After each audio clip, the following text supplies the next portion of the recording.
रोगाणुओं, जीवाणु एवं विषाणुओं से फैलने वाले रोग। चार्ट बनाते वक्त ये कंफ्यूजन सामने आ रहा था कि संक्रामक रोग और संचारी रोग इनमें फर्क क्या है। तो संक्रामक रोग हमारे शरीर के अंदर उत्पन्न विभिन्न रोगाणुओं से उत्पन्न रोग हैं। तो संक्रामक रोग संचारित तब बन जाते हैं जब वो किसी मैन टू मैन फैलते हैं, एक व्यक्ति से दूसरे व्यक्ति को फैलते हैं। तो इस प्रकार से परिभाषित हुआ कि संक्रामक रोग संचारी हो सकते हैं। ठीक है, सभी संचारी रोग जो बनते हैं वो पहले संक्रामक रोग हो सकते हैं। तो इस तरीके से थोड़ा सा अंतर है। वैसे संक्रामक और संचारी को एक ही संदर्भ में ले लेते हैं। संचारी को बदलाव आ जाता है कि जब वो फैलता है एक व्यक्ति से दूसरे व्यक्ति। संक्रामक रोग ऐसा भी हो जाता है जैसे मान लें किसी की चोट लगी हो, टिटनेस हो गया, ठीक है, तो उसका वायरस एंटर कर गया, वहाँ वो संक्रमित हो गया, तो टिटनेस दूसरे व्यक्ति को एक व्यक्ति से नहीं फैलेगा।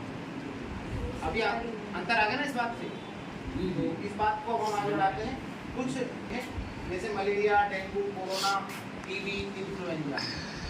तो इस प्रकार से बहुत सारी कैटेगरीज होती हैं। उनमें से हमने यहाँ पर 5 को मेंशन किया है और उनके विवरण दिए हैं कुछ कि जैसे मलेरिया है, इसके कारण होता है एक व्यक्ति से दूसरे व्यक्ति में फैलता है। मच्छर उसका वाहक होता है, वेक्टर बोलते हैं। जब ये एंटर कर जाता है तो शरीर के अंदर बदलाव होते हैं, कुछ बुखार आता है और ठंड लगने लगती है, पसीना आता है। इसमें एक छोटी सी बात मेंशन करना चाहूँगी कि सभी जो बुखार है वो एक जैसे नहीं होती। क्लास पैरासीटामोल से दबेगा कब तक? बुखार हमारे शरीर के अंदर उत्पन्न किसी बीमारी का लक्षण है। बुखार अपने आप में कोई बीमारी नहीं होती। इस बात को थोड़ा सा नोट रखेंगे क्योंकि हर एक बुखार जो है वो उसके 1000 कारण हो सकते हैं। पैरासीटामोल से दबाते रहेंगे तो वो बड़ी बीमारी का रूप ले लेता है। इसी प्रकार से उसका दूसरा लक्षण ठंड लगना, पसीना आना, तो ये एक मलेरिया के लक्षण हो सकते हैं। अब इसमें जो शुरुआती बचाव है वो हमें क्या करने होते हैं। इसमें सबसे पहले मैं ध्यान रखना होगा कि पहले मच्छर जो है वो हमारे तक पहुँचे ना, उसकी पहुँच खत्म करनी है किसी भी तरीके से। उसके लिए हम विभिन्न उपाय करते हैं। कोई अगरबत्ती चलाता है, कोई ऑल आउट लगाता है, मच्छरदानी लगाता है।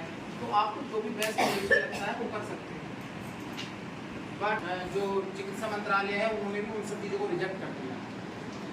तो उन सब चीज़ों से बचने से ज़्यादा अच्छा ही है कि आप मच्छरदानी से बचें। डेंगू वायरस, अब ये देखिए इसमें लिखा है डेंगू वायरस।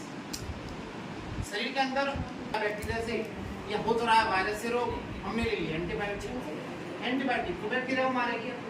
तो इसीलिए सेल्फ ट्रीटमेंट को अवॉइड किया जाता है कि आप प्रयोग कर रहे हैं कि भाई ले ली थोड़ोक्सिन, ले ली एंटीबायोटिक, ले ली हमने सिवैक्सीन, ले ली प्लस पैरासिटामोल। डॉक्टर क्या देगा? 3-4 गोलियों का कॉम्बिनेशन तो है कि भैया एंटी गैस्ट्रिक ले ली है और एंटीपायरेटिक ले ली, एनाल्जेसिक ले ली, हो गया 4 गोली और होगी सुबह शाम की पूरा और बिगाड़ लिया अपने शरीर।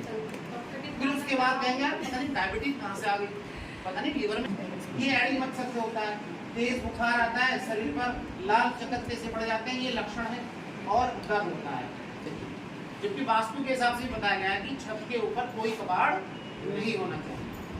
अगर कबाड़ है तो हमारी धन संपदा के लिए नुकसानदायक। तो उस चीज को आप ऐसा है ट्यूबरक्लोसिस टीबी नहीं कोई 2019 में कोरोना वायरस आया और कोरोना वायरस किसके कारण होता है? ये होता है SARS-CoV-2 वायरस के कारण होता है। जो संपर्क, सबसे अच्छी बात यह है अपने आप को साफ रखना चाहिए, साफ कपड़े पहनने चाहिए, खाने पीने की वस्तुओं को भी हमें ढककर रखनी चाहिए और हो सके तो ताज़ा खाना खाना चाहिए, फल खाना चाहिए। जंक फूड को बिल्कुल अवॉइड करना चाहिए। भी देख सकते हैं, जैसे कहते हैं ना, अभी डिमोन्स्ट्रेशन क्या था, उंगली के बीच में है